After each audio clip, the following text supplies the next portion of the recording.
আচ্ছা মায়েরা বাবারা যারা আছেন কিছু মনে করবেন না, শিবরাত্রি উপবাস সবাই করেন তো? জোরে বলুন হ্যাঁ না না, আমি জোরে শুনতে চাই, করেন তো?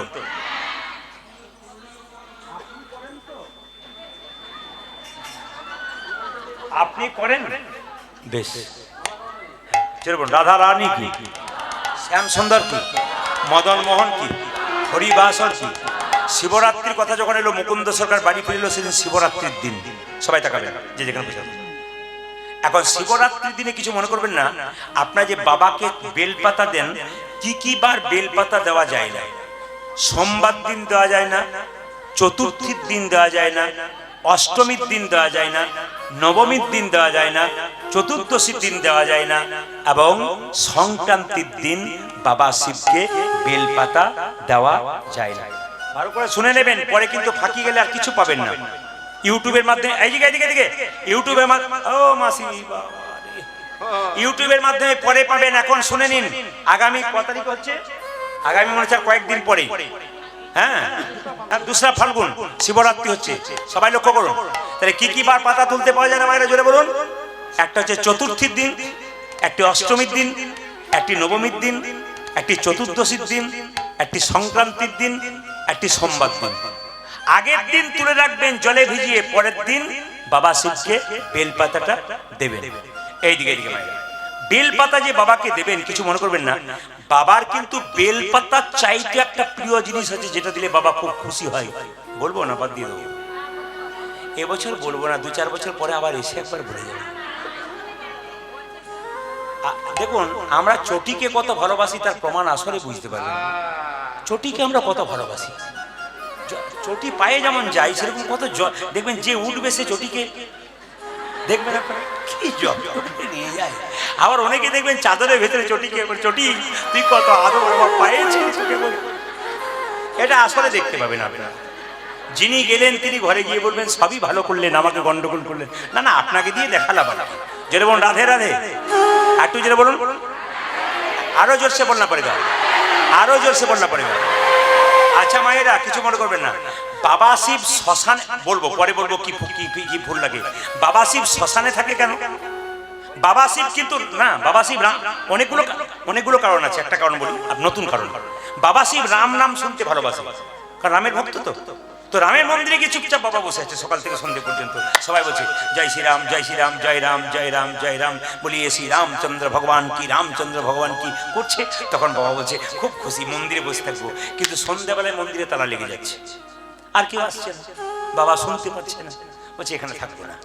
সকাল থেকে সন্ধ্যে পর্যন্ত সবাই ভগবান রামের নাম করে, তারপর করে না। হঠাৎ দেখতে পেলো, মানে আমাদের দিকে মৃতদেহ নিয়ে গেলে বলো হরি হরি বল বলে তো, কিন্তু দেখবেন বেনারস কাশিতে গেলে ওদিকে দেখবেন মৃতদেহ নিয়ে গেলে কি বলে, রাম নাম সত্য হ্যাঁ, রাম নাম সত্য হ্যাঁ, রাম নাম সত্য হ্যাঁ। এখন বাবা শিব দেখছে 4 কাহারে কাঁধে নিয়ে চলে যাচ্ছে মৃতদেহ, রাম নাম সত্য হ্যাঁ সত্য হ্যাঁ বলে। কোথায় যাচ্ছে দেখি তো, বেনারসে। যত জায়গায় মরা পড়ে বেনারসি কোন দিকে যদি যান দেখবেন 24 ঘন্টার মধ্যে কোনো সময় চিতা নিচ্ছে না। দেখে নেবেন আপনারা, কোনোদিন বেনারসে যাবেন 24 ঘন্টার মধ্যে কোনো সময় চিতা নেবে না, একটা না একটা চিতা জ্বলছে। বাবা শিব বললো তাহলে আর দরকার নেই, আমি শ্মশান ঘাটে থেকে যাই, কেন এখানে রাম নাম শুনতে পাবো, রাম নাম সত্য হ্যাঁ, রাম নাম। বাবা তখন থেকে শ্মশান ঘাটেই নিতাই গৌর হরি বল বলে রয়ে গেলেন। আচ্ছা একটা কারণ বলি, আর শিব চতুর্দশী করলে কি লাভ আছে? বলছে আগে একজন ব্যাদ ছিল, সেই ব্যাদ মাইরা সেই ব্যাদ কিন্তু সকাল থেকে সন্ধ্যে পর্যন্ত শিকার করতে যেত। একদিন কতগুলো পশু শিকার করে বনের মধ্যে গভীর অন্ধকার হয়ে গেল, ঘরে যেতে পারলো না। এখন পশু শিকার করে একটা গাছের উপরে চেপে বসলো। সেই গাছটার নাম কি? বেল গাছ। আশ্চর্য ব্যাপার, বেল গাছের নিচে ছিল একটা শিবলিঙ্গ। আর সেই দিনটা ছিল শিব চতুর্দশী। সারাদিন ব্যাদ কিছুই খায় নাই, বেল গাছের উপরে চুপচাপ বসে আছে অন্ধকারে। কেন? বিভিন্ন পশু ডাক দিচ্ছে, যদি খেয়ে ফেলে আক্রমণ করে, চুপচাপ শুয়ে আছে। হঠাৎ শিশিরে ভেজা একটা পাতা ওই তার হাতে ঠেকেছিল, তার হাত থেকে বাবা শিবের মাথায় পড়ল। শিব চতুর্দশী হয়ে গেল। সকালবেলায় যখন বাড়ি ফিরে গেল, তার স্ত্রী খুব চিন্তা করছিল, ফোনের তো তখন যোগাযোগ নেই। তার স্ত্রী খুব চিন্তা করছিল, বললো যে আচ্ছা তুমি এসেছো, যাও স্নান করেছো, পালন করবে। যখন পালন করবে একজন ব্রাহ্মণ এসে বললো আমার কিছু সেবা দাও। নিজে না খেয়ে ব্রাহ্মণকে সেবা দিল। কিছুদিন পরে ব্যাদ মারা গেল। ব্যাদ মারা যাওয়ার পর যমলোকে যমরাজের বললো এই যে একে নিয়ে যাবো যমালয়। বলছে না, একে শিবলোকে নিয়ে যাবো। বলছে তো প্রত্যেকদিন পশু মেরেছে। বলছে যত না পশু মেরেছে, একদিনে যে শিবরাত্রি ব্রত করেছে, তার জন্য এর জায়গা যমরাজের কাছে নয়, এর জায়গা শিবলোকে হবে। তাহলে দেখুন মায়েরা, যদি শিবরাত্রি একটা ব্রত করে শিবলোকে হয় অজান্তে, অনেকদিন দেখবেন আপনার ধরুন উপবাস করার ইচ্ছে হয়েছে, বাড়ি থেকে উপবাস করতে দিচ্ছে না, রাত করে সেদিন খাবেন না, দেখবেন আপনার উপবাস হয়েছে অজান্তে। আমাদের গ্রামে একজন আছে, মানে ও একাদশী বাড়িতে কেউ করতে দেয় না, ও সেই দিনই বলে তোর আমাকে অনেক কথা শুনেছিস, কিছু খাবো না, মানে ওর কিন্তু এটা বুদ্ধি যে আজকে আমি কিছু খাবার মানে একাদশী করে দেবো। এখন বয়স হয়ে গেছে, মাসি তোমাকে কেউ কিছু বলে, এখন আর কিচ্ছু বলতে পারে না, আমি প্র্যাকটিস করে নিয়েছি। তো এটা একটা ভালো জিনিস। কিন্তু এইবার লক্ষ্য করুন মায়েরা, কোন ফুল সবচাইতে প্রিয়? একদিন নারায়ণের চরণ সেবা করছে লক্ষ্মী, সবার কাছে বলবো বাড়িতে লক্ষ্মী এবং নারায়ণ রাখবেন যুগলে। লক্ষ্মী একা রাখবেন না, লক্ষ্মী চঞ্চলা হয়। পুজো করবার সময় লক্ষ্মীর পাশে নারায়ণকে আপনার রাখবেন। সবসময় দেখবেন ছবিতে, আসল ছবিতে লক্ষ্মী নারায়ণের পদ সেবা করছে। লক্ষ্মী নারায়ণকে বলছে, স্বামী আমি যে তোমার সঙ্গে আমার বিয়ে হলো, আমি কি সত্যি তোমার প্রিয় হতে পেরেছি? বলছে হ্যাঁ। আদর করে জড়িয়ে বললো হ্যাঁ সত্যি। রাধে রাধে, এরকম রাধে রাধে। লক্ষ্মী নারায়ণকে বলছে, স্বামী সত্যি কি আমি তোমার, আস্তে আস্তে, সত্যি কি আমি তোমার প্রিয় হতে পেরেছি? নারায়ণ সঙ্গে সঙ্গে লক্ষ্মীকে জড়িয়ে বলল, তুমি আমার প্রিয় না হয়েও হতে পারো। এখানে খুব শিক্ষণীয় বিষয় আছে। আস্তে আস্তে আস্তে, এখানে একটা শিক্ষণীয় বিষয় আছে। স্বামী স্ত্রীর মধ্যে সম্পর্ক যদি লক্ষ্মী নারায়ণের মতো হয়, ভগবানকে ডাকতে হবে না, ভগবান আপনার বাড়ি আসবে। পণ্ডিতগণ বলছেন, একজন স্ত্রী একজন স্বামীর মানসিক রোগের ডাক্তার। কিরকম? অনেক স্বামীকে দেখেছি কুপথে, অন্য পথে, খারাপ পথে চলে গেছে, স্ত্রী তার ভালোবাসার দ্বারা, প্রেমের দ্বারা, ভক্তির দ্বারা তাকে সোজা পথে এনেছে। মানসিক রোগের ডাক্তার। স্বামী যদি সারাদিন পরিশ্রম করতে যায়, সন্ধ্যাবেলায় বাড়ি ফেরে, তার ক্লান্তি দূর হয় স্ত্রীর সেবার দ্বারা।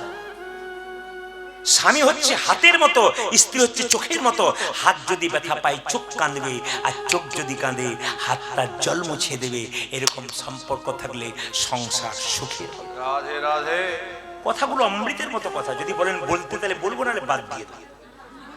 যে একবার শুনবে সে বলবে রাত্রি হোক তবু শুনবে, কিন্তু ওই লোকগুলোকে আমার ভয় লাগছে। অন্য কিছু ব্যাপার বলবো, বলবো তো না, কি বলছি? রাধা রানী কি, শ্যাম সুন্দর কি? ও মায়েরা সবাই তাকান, স্বামী স্ত্রীর সম্পর্ক কেমন? জীব এবং দাঁতের মতো। আমার কথা নয়, প্রদীপ পালের কথা নয়, বড় বড় মহাজনদের। জীব এবং দাঁতের মতো। কেন বলুন তো? জীব থাকবে পেছনে, দাঁত থাকবে সামনে। স্বামী হচ্ছে দাঁত, জীব হচ্ছে স্ত্রী, তিনি পেছনে। আপনাদের হাওড়াতে নাই, অন্য জায়গাতে জীব লক লক করে, দাঁত তার কিছু বুঝলেন? কিছু বুঝলেন? দাদারা হারে হারে বুঝছে আর কি। ওনারা বলছেন ঠিক লাইনে আছেন, আপনি ঠিক বলে যান, অসুবিধা নেই। আমরা বললেই গন্ডগোল, আপনি বলে যান যদি কিছু হয়। না না, বলে দেখি। অনেক জায়গাতে কীর্তনের বায়না করে আমাকে বলে কি, আপনার ফাঁকা আছে দাদা? বললাম আপনি মহিলা পুরুষ নাই, ওগুলো সব বোকা, এক নম্বর বোকা, কথা বলতে পারে না, তাই আমাকে বলছে। বাবারে, কিছু মনে করবেন না। জীব কিন্তু সবসময় পেছনে থাকবে, দাঁত সামনে থাকবে। কেন? যদি কেউ আঘাত করে তবে দাঁত আঘাত নেবে, জীবকে আঘাত দিতে দেবে না। স্বামীর কর্তব্য এইটাই, স্ত্রীকে আঘাত দিতে দেয় না, নিজে আঘাত পায়। কিন্তু মায়েরা, স্বামীর যদি স্ত্রী কোনো দোষ দেখে তাহলে খুঁচে খুঁচে দোষটাকে নষ্ট করে। কিরকম? যদি দাঁত হয় স্বামী, স্ত্রী হয় জীব, আর দাঁতের মধ্যে যদি কিছু কিছু লেগে যায়, তখন দেখবেন জীব খুঁচে খুঁচে খুঁচে খুঁচে বের করবে, তবে ছাড়বে। মানে স্বামীর যদি কোনো দোষ দেখে না, খুঁচে খুঁচে খুঁচে খুঁচে বের করবে না। কি বলছেন? এই দোষ আছে, খুব খুঁজে খুঁজে বের করে।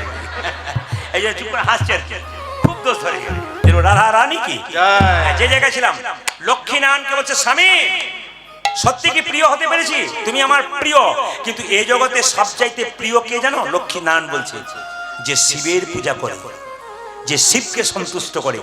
মায়েরা, ভগবান নারায়ণ নিজের মুখে বলছেন, এই জগতে যে নারী পুরুষ শিবরাত্রির দিনে শিবের পুজো করতে পারে, বা প্রতি সোমবার শিবের পুজো করতে পারে, শিব কিন্তু শিব পুজো করতে পারলে নারায়ণ তার প্রতি কৃপা দৃষ্টি দেয় না। লক্ষ্মী বলে উঠলো, লক্ষ্মী বলে উঠলো, স্বামী তাহলে কি করব? বলছে, তুমি এক কাজ করো, তোমার কানে আমি মন্ত্র দিই, 5 অক্ষরের মন্ত্র, নমঃ শিবায়, নমঃ শিবায়, নমঃ শিবায়। আর শিবের সবচাইতে প্রিয় ফুল নারায়ণ বললেন পদ্ম ফুল। লক্ষ্মী প্রতিদিন সরোবর থেকে 100টা করে পদ্ম ফুল আনে, আর বৈকুণ্ঠে একটা সোনার শিবলিঙ্গ তৈরি করে প্রত্যেকদিন পুজো করে। পুজো 1 বছর হয়ে গেল। মা লক্ষ্মী যখন পুজো করছে, চোখটাকে বন্ধ করে ধ্যান করছে শিবের, বাবা শিব নিজের মূর্তি ধারণ করে 2টো ফুল কেড়ে নিয়েছে। হঠাৎ যখন ধ্যান ভাঙলো লক্ষ্মীর, তখন দেখতে পেল 2টো ফুল নাই। 100টা পদ্ম ফুল প্রত্যেকদিন তুলি, আজকে 2টো নেই কেন? তখন মনে মনে ভাবলো, 2টো যখন নাই, পুজো করতে করতে উঠলে যে দেবতার পুজো করেন তাকে অপমান করা হয়, তাই উঠতে নাই, যা আছে তাই দিয়ে করতে হয়। বলছে তাহলে 100টা ফুল তো হচ্ছে না, তাহলে 100টা ফুল পূর্ণ করবো কি করে? সবাই তাকান। নিজের বক্ষ যুগলটাকে একদিন বিষ্ণু বলেছিল, ওগো লক্ষ্মী, তোমার বক্ষ যুগল পদ্ম ফুল স্বরূপ। বলছে আমার স্বামী যদি বলে আমার বক্ষ যুগল পদ্ম ফুল স্বরূপ, এই বক্ষ যুগলই আমি বাবা শিবকে দান করব। সবাই তাকান। বক্ষ যুগলে হাত দিয়ে বাবা শিবকে যখন দান করছেন, একটা অস্ত্র দিয়ে যখন কাটতে যাচ্ছেন বক্ষ যুগল, তখন বাবা শিব নিজ মূর্তি ধারণ করে বললেন, মা এ তুমি কি করছো? তুমি তো আমার মা, তুমি তোমার বক্ষ যুগল কেটো না, তবে তোমাকে আশীর্বাদ দেবো। বলে কি? তুমি যদি তোমার স্বামীর প্রিয় হতে চাও, তুমি আমার পুজো করো, তবে তোমার শরীর থেকে সৃষ্টি হবে বেল গাছ, যেটাকে শ্রীফল। লক্ষ্মীর আর এক নাম শ্রী, ওই জন্য বেল গাছকে বলা হয় শ্রী গাছ। আর বেল কোথায় তৈরি হবে? বলছে তোমার যে বক্ষ যুগলের সুধা অমৃত, বেল যদি কেউ খায় ওটার নাম শ্রীফল। তোমার বক্ষে যেমন অমৃতের সুধা আছে, সেরকম বেলের মধ্যে অমৃত সুধা আছে। তোমার অমৃত সুধা পান করলে যেমন অনেক মানুষের শান্তি হয়, ভক্তের শান্তি হয়। তোমার প্রেম ভালোবাসা নিলে যেমন ভক্তি দিলে শান্তি হয়, সেরকম বেল ফল যদি কেউ খায় তার অনেক রকমের রোগ দূর হয়। কি সুন্দর আশীর্বাদ। সবাই তাকান। আর বলছে শ্রী পাতা হবে তোমার ওই পাতাগুলো। ওই জন্য মায়েরা, শিবের সবচাইতে প্রিয় কি বলুন তো? পদ্ম ফুল। এই জন্য আপনারা যদি কেউ পদ্ম ফুল শিবকে দিতে পারেন, শিবরাত্রির দিনে 4 প্রহরে পুজো করবেন। শিবরাত্রিতে প্রথম প্রহরে শিবকে দুধ দিয়ে স্নান করাবেন, দ্বিতীয় প্রহরে দই দিয়ে স্নান করাবেন, তৃতীয় প্রহরে ঘি দিয়ে স্নান করাবেন, চতুর্থ প্রহরে মধু দিয়ে স্নান করাবেন। যখন এই বাড়ি ফিরে এলো মায়েরা মুকুন্দ সরকার, তখন মুকুন্দ সরকারটা গোপীনাথের মন্দির তৈরি করলেন আর গাইছেন, প্রভু তোমাকে সোনার মন্দির তৈরি করতে পারি না, আমার মন মন্দিরে রাখবো। মুকুন্দ গাইছে, আমার মন,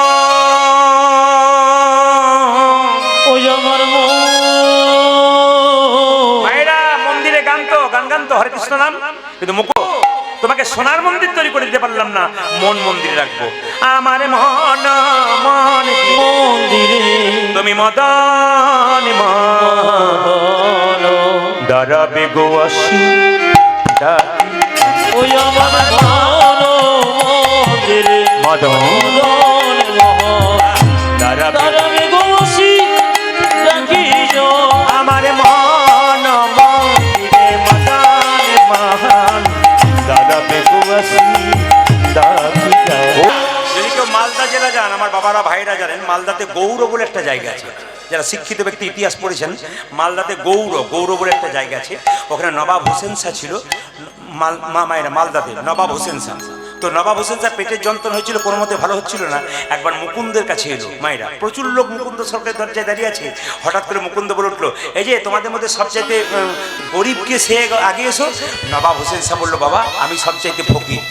নবাবকে একজন বুদ্ধি দিয়েছে, তুমি যদি পেটের রোগ ভালো করতে চাও তোমাকে ফকির সেজে যেতে হবে। এত বড় বাংলার নবাব ফকির সেজে এসেছে। এই যে তোমাদের তো গরিবকে, আমি কি নাম? আমার নাম হোসেন ফকির। দেখি দেখি দেখি দেখি দেখি জামাটা খোলো তো। নবাব মনে মনে ভাবছে, জামা আমি খুলবো, পেটের রোগ যদি ভালো না হয় তো দেখবে কে এসেছে। আরে কি ভাবছো, জামা খোলো। নবাব যেন জামাটা খুলেছে, অমনি মুকুন্দ বলল, এবার মাটির বারান্দাতে গড়াগড়ি দাও। নবাব মনে মনে ভাবছে, কালের কাল বর্ষাকাল, হরিণে যাতে বাঘের গাল, নেহাত বেকায়দায় পড়েছি বলি, যদি আমার পেটের রোগ ভালো না হয়। আরে ভাবছো কি, গড়াগড়ি দাও। যেই না নবাব হোসেন শাহ ফকির সেজে ধোলায় গড়াগড়ি দিয়েছে, অমনি চমকে উঠে বললো, কবিরাজ। বলে কি? আমি যেই না ধোলাই গড়াগড়ি দিলাম, আমার অর্ধেকটা পেটের রোগ ভালো হয়ে গেল। মুকুন্দ বলল, সবাইকে দিদি একটু পড়ে গেছে, তোমার কাজে লেগে গেছে। না মা, ভক্ত পদ ধুলিয়ার ভক্ত পদ জল, ভক্ত পদ জল, ভক্ত ভক্ত শেষ হয় তিন মহা। প্রত্যেকটি জেলায় জেলায় একটা অভিজ্ঞতা আছে। আপনাদের জেলার কীর্তন আলাদা, অন্য জেলায় কীর্তন আলাদা।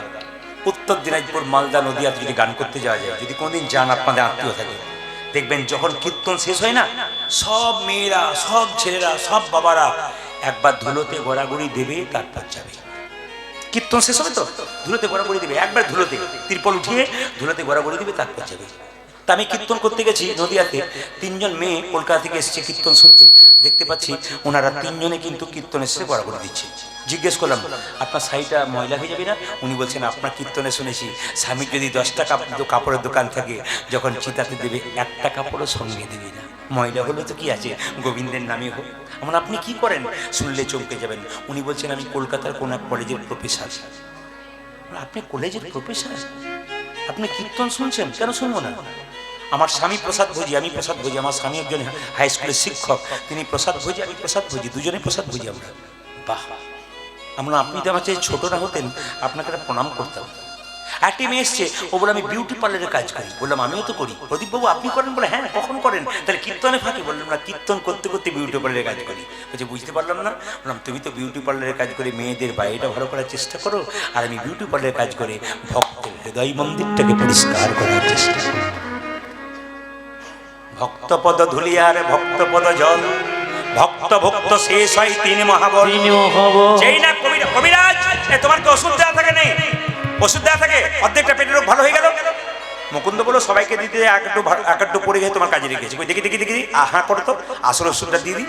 যেই না হা করেছে, আসল ওষুধটা দিয়েছে, আর নবাবের পেটের যন্ত্রণা ভালো হয়ে গেছে। মুকুন্দ, নবাব মনে মনে, মুকুন্দ মনে মনে ভাবছে এত বড় কে যে আমার নাম ধরে ডাকলো। নবাব বলে উঠল, আমি সারা বাংলার নবাব হোসেন শাহ। নবাব আপনি? হ্যাঁ, তোমাকে পরীক্ষা করতে এসেছিলাম, তুমি কত বড় কবিরাজ। এখানে তোমাকে থাকা যাবে না, তুমি চলে যাও। বলে কোথায়? আমার সঙ্গে মালদাতে।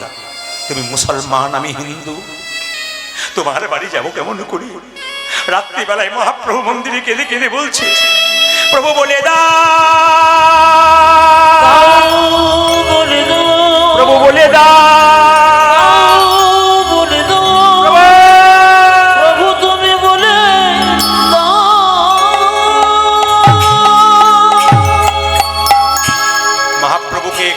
মুকুন্দ রাত্রিবেলায় বলছে, প্রভু আমি মুসলমানের জানি যাবো কেমন করে? সঙ্গে সঙ্গে মুকুন্দ কবিরাজকে মহাপ্রভু আশীর্বাদ করে বললেন, ঈশ্বর যা করে তা। জোরে বলুন, জোরে বলুন, আমি সবার মুখে শুনতে চাই, ঈশ্বর যা করে তা। অনেকে চালাক আছে, ভয়ে বলছে না, কারণ আমি তো একটা ডোজ কিছু দেবই। ঈশ্বর যা করে তা, জোরে বলুন, একবার সাহস করে বলুন, ঈশ্বর যা করে তা। আপনার ছেলে যদি মাধ্যমিক পরীক্ষায় ফেল মারে, আর কেউ যদি কাছে গিয়ে বলে ঈশ্বর যা করে তা মন করে, আপনার কি মনে হয়? তখন বলবেন, বাজে বকবেন না তো? বলবেন না? মুখে আমরা বলি এক, কিন্তু কাজে করি না। ঈশ্বর যা করে তা মঙ্গলের জন্য করে। মুকুন্দকে নবাব দেখুন মুসলমান হতে পারে, মুসলমানে কি সৎ, মান মানে কি ইমান, যার সৎ ইমান তিনি মুসলমান। তিনি বললেন, মুকুন্দ তোমাকে আমি নিয়ে যাব, তোমার কি উদ্দেশ্য বলো? বলছে তোমার বাড়ি যাবো, একটা গোপীনাথের মন্দির তৈরি করে দাও, আমি যেন জীবের দ্বারে হরিনাম দিতে পারি আর গরিবের চিকিৎসা করতে পারি। মুকুন্দ সরকারকে এত বড় বাংলার নবাব মালদাতে গিয়ে একটা মন্দির তৈরি করে দিল। প্রত্যেক দিন মুকুন্দ সরকার গোপীনাথের পুজো করে, আর নবাব দাঁড়িয়ে দাঁড়িয়ে দেখে। নবাবকে একটা মেয়ে তালপাতার হাওয়া করে, তার মধ্যে ময়ূরের পালক। নবাব দেখছে মুকুন্দ কি সুন্দর গাইছে, আর নবাবকে একটা মেয়ে তালপাতার হাওয়া করছে, ওই তালপাতার মধ্যে ময়ূরের পালক রয়েছে। মুকুন্দ গাইছে, হয়ে দেবেন, আমার কানু সে বিনোদ, আমার কানু সে বিনোদ, কানু সে বিনোদ, কানু সে বিনোদ,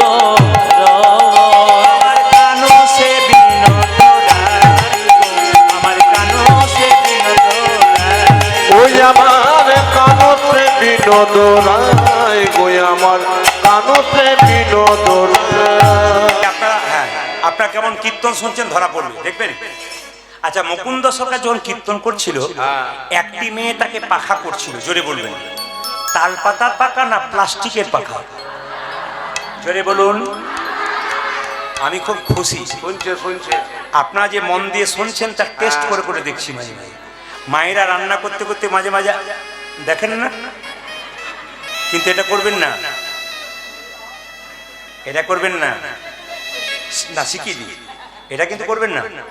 কোনোদিন রান্না করতে করতে রান্না সালে এরকম করে দেখে জলটা নিয়ে ওনাকে দেখে আবার হাতটা ধুই না, পুরো অলক্ষী লক্ষণ।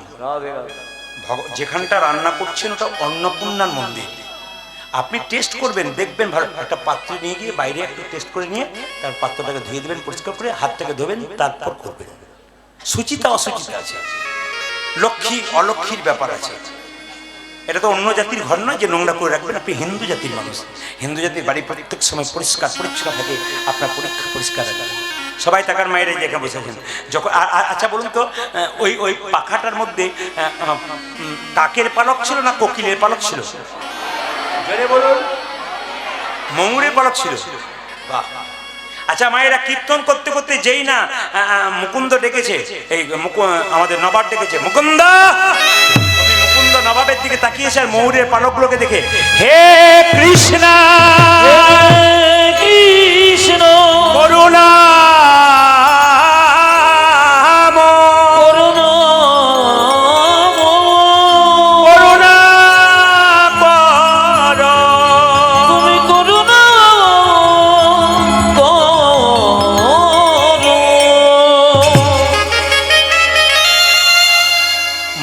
সরকার অজ্ঞান হয়ে গেছে। নবাব তাকে একটু জল দিয়েছে আর সঙ্গে সঙ্গে মুকুন্দ সরকারের জ্ঞান ফিরেছে।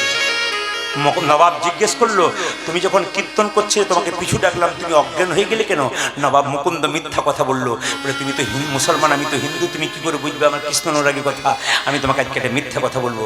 নবাব, আমি সারা বাংলা চিকিৎসা করি, আমার সারা বাংলা চিকিৎসা করি, আমার একটা রোগ আছে, মৃগীর বেড়া মাছ। নবাব বলে উঠলো, তুমি হয়তো জানো আমার রাজ্যে একটা নিয়ম আছে, যে মিথ্যা কথা বলে তার জিভটাকে ছেড়ে দিই। তবে তুমি যেহেতু আমার পেটের রোগ ভালো করেছো, আমি তোমাকে কিচ্ছু করবো না। তোমার যদি মৃগী রোগ থাকবে, তুমি যখন অজ্ঞান হয়ে গেছিলে কৃষ্ণ বলে কাঁদছিলে কেন? তোমার যদি মৃগী রোগ থাকবে, তুমি যখন অজ্ঞান হয়ে গেছিলে তোমার চোখ থেকে জল পড়ছিল কেন? মুকুন্দ সরকার কেঁদে কেঁদে বললো, নবাব আমার অপরাধ হয়ে গেছে। নবাব বলল, অপরাধ তোমার হয়নি, আমার হয়েছে। তোমার মতো কৃষ্ণ ভক্তকে আমি কেনা গোলাম মনে করে ভুল করেছি। যারা কৃষ্ণ ভক্ত হয় কারো কেনা গোলাম হয় না, তারা ভগবানের দাস হয়। ও মুকুন্দ, আমার যদি পেটে কোনোদিন যন্ত্র হয় তুমি দেখে যেও, আমি তোমাকে আশীর্বাদ করছি না, গোটা শ্রীখণ্ডটা আমি তোমার নামে লিখে দিলাম। ঈশ্বর যা করে তা, যেটা বলুন, গোটা শ্রীখণ্ডটা আমার নামে লিখে দিলাম। তোমার তো অভাব ছিল, যাও। নবাব বলো, গোটা শ্রীখণ্ড তোমার নামে রইলে, যাও যাও, তুমি গোটা শ্রীখণ্ড ভোগ করো। মুকুন্দ সরকার বলছে, তাহলে আমি বাড়ি ফিরে যাই? বলে হ্যাঁ যাই। সুন্দর করে মুকুন্দ আসছে, যশোদার দুলা যশোদার দোলা, তুমি বজের তুমি ব্রজের বৃন্দাবন মন, তুমি যশোদানি দোলা ব্রজের বৃন্দাবন মন। মায়েরা, স্বামী এলেন স্ত্রীর কাছে, বহুদিন স্ত্রীর কাছ থেকে চলে গেছে, স্ত্রী কাঁদছে, স্বামী যেদিন থেকে তুমি চলে গেছে আমি জিভটা জ্বালা করে, হাতগুলো জ্বালা করে, পাগুলো জ্বালা করে, আমি খেতে পারি না, কেন এমন হয়? মুকুন্দ সরকার, মায়েরা, মুকুন্দ সরকার চিকিৎসা করতে করতে অহংকার হয়ে গেল। আপনারা এইটুকু আসর দেখছেন, আস্তে আস্তে আপনার আজকে রাত্রিতে এইটুকু আসর দেখছেন, আমিও দেখছি, জায়গাটা ছোট, কিন্তু আমাদের আসর আপনারা কতটা দেখেছি জানি না। আমি যতগুলো আসরে যাই 10 থেকে 12,000 মানুষ হয়। আমি কয়েকদিন আগে আসামে ছিলাম, করিমগঞ্জে, এদেরকে জিজ্ঞেস করুন, 20,000 মানুষ বাইরে, 20,000 ভেতরে। এত মানুষ, 50-100টা পুলিশে মানে ঠিক রাখতে পারছে না, এত মানুষ সব ইউটিউব দেখে চলে এসছে। তবু ওই ভিড়ের মধ্যে চাপা পড়ে যাবে, তার মধ্যে দাঁড়িয়ে দাঁড়িয়ে কীর্তন শুনছে, পাশের মধ্যে হেলান দিয়ে দিয়ে। তা আপনাদের কাছে একটা নিবেদন রাখতে চাই, মুকুন্দ মানে যদি কারো ভেতর আমি যদি মনে করি আমাকে দেখবে যেন এত লোক এসছে, অহংকার যদি ভেতরে ঢুকে যায়, গোবিন্দ নিতাই গৌর হরিবল করে দেবে, যেন প্রেম জাগে। আমি যখন কীর্তন করতে যাই, এত এত ভক্ত আমাকে ভালোবাসে, আমি তখন মনে মনে ভাবি, প্রভু আমি যেন এদেরকে কিছু আনন্দ দিতে পারি, যেন কিছু শিক্ষা দিতে পারি। কিন্তু মুকুন্দ সরকার চিকিৎসা করতে তো অহংকার হয়ে গেল, আমি সারা বাংলার কবিরাজ, আমার নাম মুকুন্দ সরকার, ভগবান বলো দাঁড়া তোকে দেখাচ্ছি মজা, তোর স্ত্রীর শরীরে এমন রোগ দেবো তুই ধরতে পারিস কিনা দেখি। স্ত্রী বলল, স্বামী আমার চোখ জ্বালা করে, দেখি তোমার চোখ দেখি, আমার জিভ জ্বালা করে, দেখি তোমার জিভ দেখি, আমার হাত জ্বালা করে, দেখি তোমার হাত দেখি, আমার পা জ্বালা করে, দেখি তোমার দেখি। আমি সারা বাংলা চিকিৎসা করি, আমার স্ত্রী রোগ ধরতে পারছি না কেন? রাত্রিবেলায় মহাপ্রভু মন্দিরে কেঁদে কেঁদে বসে, প্রভু আমায় বলে দা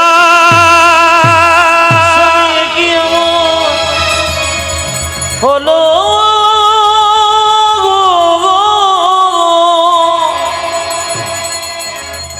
সরকার জিজ্ঞেস করছে, বলে দাও আমি রোগ ধরতে পারছি না কেন। একটু আগে তো হলো রে হয়ে গেল। হ্যাঁ, আমি রোগ ধরতে পারছি না কেন? রাত্রিবেলায় মহাপ্রভু স্বপ্ন দিচ্ছেন, মুকুন্দ আমি যা ভেবেছিলাম তাই হয়েছে। সারা বাংলা চিকিৎসা করতে করতে তোমার ভেতরে অহংকার হয়। আমি আপনাদের একটা কথা বলতে চাই, অহংকার হচ্ছে ক্যান্সার ব্যাধির মতো। অহংকার হচ্ছে ক্যান্সার ব্যাধির মতো, যদি কারো ভেতর একবার ধরে যায় সে গোটাটাই শেষ হয়ে যাবে। মায়েরা, আমি একটা কথা আপনাদের বলতে চাই, ভেতরে যদি কোনো জ্বালা থাকে, যন্ত্রণা থাকে, ভগবানের কাছে বলবেন, পাড়াপড়শির কাছে বলবেন না, গুরুর কাছে বলবেন, না থাকলে মন্দিরে বলবেন, বাবা মা সবাইকে বলে রাখবেন। অহংকার দেহকে নিয়ে করবেন না, সুন্দরতা নিয়ে করবেন না। এই কয়েকদিন আগে জলপাইগুড়িতে গান করছিলাম, মেজবাবু দরজায় দাঁড়িয়েছে, কাউকে ঢুকতে দিচ্ছে না, সবাই প্রণাম করতে আসছে। একটি মেয়ে কিন্তু দরজায় দাঁড়িয়ে খুব কাঁদছে। তো মেজবাবু আমাকে এসে বলছেন, প্রদীপবাবু একটা মেয়েকে আপনাকে চান্স দিতে হবে যে আপনাকে দেখা করবে, খুব কান্নাকাটি করছে, বললাম ডেকে দিন। মেয়েটির বয়স 25 বছর, সুন্দর ছোট ছোট চুল, বিয়ে হয়েছে, স্মৃতি টকবগে সিঁদুর। মেয়েটি এসেছে, চোখের তলায় কালি কালি দাগ পড়ে গেছে। উনি আমাকে প্রণাম করে বলছেন, প্রদীপবাবু আমি প্রতিদিন আপনার কীর্তন শুনি, কিন্তু ডাক্তারবাবু আমাকে জবাব দিয়েছেন। কি হয়েছে তোমার? তুমি এত সুন্দর দেখতে, একবার পদ্ম ফুলের মতো মেয়ে, তোমার কি হয়েছে? আমার ক্যান্সার হয়েছে। মাত্র 25 বছর বয়স, এত সুন্দর রূপ, যেন একবারে যেন প্রতিমাটি গড়েছে ভগবান যত্ন করে, কিন্তু চোখের তলায় কালি, ভালো করে কথা বলতে পারছে না। আমি তখন বললাম, গৌর গোবিন্দের নাম করো, আর তো কোনো পথ নাই, ঈশ্বর নিশ্চয়ই ভালো রাখবেন। পরে জানতে পারলাম ডাক্তারবাবু বলেছেন তোমার অনেকটা উন্নতি হয়েছে। কিসের অহংকার করছেন? কিসের অহংকার? বাড়ি গাড়ি টাকা পয়সার অহংকার। সকালবেলায় রাত্রিবেলায় যদি শোবেন, সকালবেলায় চোখ খুলবেন তো সকাল হবে, চোখ না খুললে পরকাল হয়ে যাবে। এখনই আছে এখনই নাই, নিঃশ্বাসে বিশ্বাস নাই, কখন চলে যাবেন। কিসের অহংকার? কাকে দেখাচ্ছেন আপনি? আপনি কিছু মনে করবেন না। আপনি যখন মারা যাবেন তখন দেখবেন আপনি যে বিছানাতে শুয়েছিলেন ওটা ঘর থেকে লুকিয়ে বের করে দেবে আপনার সঙ্গে। আপনি যে কাপড়টা পরেছিলেন ওটা আপনার সঙ্গে বের করে দেবে, কিন্তু আপনি যে এত টাকা রোজগার করলেন ওটা কিন্তু আপনার সঙ্গে বের করবে না। হরিবল হরিবল হরিবল। আপনি যে কষ্ট করে একটা সোনার মালা তৈরি করেছেন রোজগার করে, ওটা দেখবেন যত্ন করে আলমারিতে আছে, ওটা যাবার সময় তোমাকে দেবে না। এই সংসার শুধু নিতে চায়, দিতে চায় না। কীর্তন যদি এরকম হয়, ভক্তের ভেতরে ঢুকে যায়, তবে মন দিয়ে শুনবেন। কারো গ্যারান্টি নাই। ট্রেন আসবার সময় সিগন্যাল দেয় ট্রেন আসছে, মৃত্যুর সময় সিগন্যাল দেয় না মৃত্যু কখন আসে। একটা ওষুধের বোতলের উপরে এক্সপায়ারি ডেট লেখা থাকে, কিন্তু মায়েরা আমাদের দেহে কোনো এক্সপায়ারি ডেট নাই। কে যে কখন চলে যাবে, কার টিকিট কখন কাটা হবে কেউ জানে না। যাবার আগে অন্তত গৌর গোবিন্দের নামটা স্মরণ করে যান, দেখবেন কৃপা হয়ে যাবে। আর একটা কথা আমার দাদা ভাইদেরকে বলে যাব, সবাই শুনে নেবেন যে যেখানে বসে আছেন, বিরাট দামি কথা। একটা কথা বলে যাব, নারীদেরকে 3টে জায়গায় ছাড়বেন না। খুব দামি কথা, যতগুলো বাবা আছেন একবার মন দিয়ে শুনবেন, বিখ্যাত পণ্ডিতের উক্তি। নারীদেরকে 3টে জায়গায় ছাড়বেন না। আমার মা বোন ছেলে মেয়েদেরকে 3টে জায়গায় ছাড়বেন না। কোথায় কোথায়? 1 নম্বর জায়গা কোথায়? স্ত্রীর যদি অসুস্থ হয়, যদি বিছানায় পড়ে থাকে, স্বামী কিন্তু স্ত্রীকে ছেড়ে যেন কোনো জায়গা না যায়। হরিবল হরিবল হরিবল। দুঃখের দিনে স্বামী চেনা যায়, দুঃখের দিনে স্ত্রী চেনা যায়। এটাই তো আশ্চর্যের ব্যাপার। আজ থেকে 10 বছর আগে আমার একটা প্রবলেম শরীরে হয়েছিল। আমি চেন্নাই অ্যাপেলো গিয়েছিলাম, আমার স্ত্রী চেন্নাই অ্যাপেলো প্রথম গেল, আমার জামাইবাবু স্কুলের শিক্ষক তিনি গিয়েছিলেন, আমরা দুজনে নার্সিংহোমে আছি। আর আমার স্ত্রী দেখছি ওই রাস্তাটা আঁকাবাঁকা রাস্তা, রোড পেরিয়ে দেখছি ঠিক জায়গায় চলে এসেছে। বললাম তুমি এলে কি করে? কি জানি কে যেন টানে নিয়ে চলে এলো। তার মানে কি? প্রীতি, ভালোবাসা, টান, কি হবে কি হবে কি হবে, ভক্তি, ভালোবাসা ছুটে এসেছে। এ দারুণ জিনিস। স্ত্রী যদি কোনোদিন বিপদে পড়ে, শরীর খারাপ হয়, স্বামীর যদি 1000 কাজ থাকে, স্ত্রীর মাথা শিওরে যেন বসে, স্ত্রীর অনেক রোগ দূর হয় স্বামী যদি কাছে থাকে। এইদিকে তাকাবেন, দ্বিতীয় কোন সময় যাবেন না? যদি আপনার স্ত্রীকে সমাজ কলঙ্কিত করে, খারাপ খারাপ কথা বলে, সমাজ আপনার স্ত্রীকে দোষ দেয়, কিন্তু আপনি জানেন আপনার স্ত্রী নির্দোষ, সেদিন আপনি সবার কথা না শুনে আপনার স্ত্রীর পাশে দাঁড়াবেন, বউকে আড়াল করে, আমার স্ত্রী নির্দোষ, তোমরা যতই বলো আমার স্ত্রী নির্দোষ, সেদিন স্ত্রীকে ছেড়ে যাবে। আর একটা জায়গায় স্ত্রীকে ছাড়বেন না, পণ্ডিত বলল কোন জায়গায় না, যখন আপনি বাড়ি থাকবেন না, কোনো পরপুরুষের সঙ্গে আপনার স্ত্রীকে কোথাও ছাড়বেন না। যদি সে আপনার আত্মীয় হয় তবুও ছাড়বেন না একা, আপনার মেয়েকেও সঙ্গে পাঠাবেন। ঘি আগুনে গলতে বেশিক্ষণ সময় লাগে না, রামকৃষ্ণ দেব বলেছেন। কথাগুলো যদি নিতে পারেন তাহলে জীবন সুন্দর হবে। আরে ভাই, এ শুধু পশ্চিমবাংলা নয়, পশ্চিমবাংলার যতগুলো রাজ্য, পশ্চিমবাংলার যতগুলো জেলা আছে, প্রত্যেকটি রাজ্যে রাজ্যে মানুষ এরকম যেমন শুনছেন আপনারা না, এরকম মানুষ স্থির হয়ে হাঁ করে শুনতে থাকে। কেন? কথা নয়, হীরা, হীরা। হরি বল। এতেই জীবন পরিবর্তন হতে পারে, বাকি কোনো জায়গায় জীবন পরিবর্তন হতে পারে না। যদি নিতে পারেন তাহলে লাভ আছে। মুকুন্দ সরকারের স্ত্রী যখন প্রচন্ড মানে যন্ত্রণা, তখন মহাপ্রভু বললেন, শোনো, তোমাকে চিবানো পান দিলাম, তুমি তোমার স্ত্রীকে দিয়ে দাও, তোমার স্ত্রীর রোগ তো ভালো হবে, একটা নতুন লক্ষণ প্রকাশ পাবে, তোমার স্ত্রীর গর্ভে সন্তান আসবে, সেই সন্তানের নাম হবে ভক্ত রঘুনন্দন। চিবানো পানটা স্ত্রীকে দিয়েছে মা, আর স্ত্রী গর্ভে সন্তান এসেছে, সেই সন্তানটা জন্ম নিচ্ছে সরস্বতী পুজোর দিনে। মাথায় কাপড় নিন সবাই মিলে, আজকে সরস্বতী পুজোর দিনে কিন্তু সন্তান জন্ম নিচ্ছে। সবাই তাকান, সরস্বতী পুজোর দিনে সন্তান জন্ম নিচ্ছে কিভাবে? সবাই আহা হেন কালে জনমিল শির গুণন্দন, হেন কালে জনমিল শির গুণন্দন, হেন কালে জনমিল শির গুণন্দন, হেন কালে জনমিল শির গুণন্দন, মুকুন্দ দাসেরি তাহা আনন্দিত, আজ মুকুন্দ দাসের তাহা আনন্দিত, যে মুকুন্দ দাসেরি তাহা আনন্দিত। উঠেছে মুকুন্দ দেশে তাহা আনন্দিত। কি পুজোর দিনে ছেলে হলো যেটা বলুন? লক্ষ্মী পুজো। লক্ষ্মী পুজোর দিনে। ভাগ্যে আপনারা এসেছেন, আমি ভুলে গেছিলাম। কি পুজোর দিনে মায়েরা? সরস্বতী পুজো। যেই না পুজো করছে কবিরাজ, একজন মেয়ে কি বললো, কবিরাজ তুমি তো পুজো করছো, সুখবর। বলে কি? তোমার ছেলে হয়েছে। আমার ছেলে সরস্বতী পুজোর দিনে আনন্দ ধরে না, আনন্দ ধরে না, আনন্দ ধরে না, তাদের আনন্দ ধরে না। মুকুন্দ দাসের মনে আনন্দ ধরে, আমার মুকুন্দ দাসের মনে আনন্দ ধরে না, মুকুন্দ দাসের মনে পুত্রের বদন হেরে, মুকুন্দ দাসের মনে পুত্র বদনে হেরে, আজ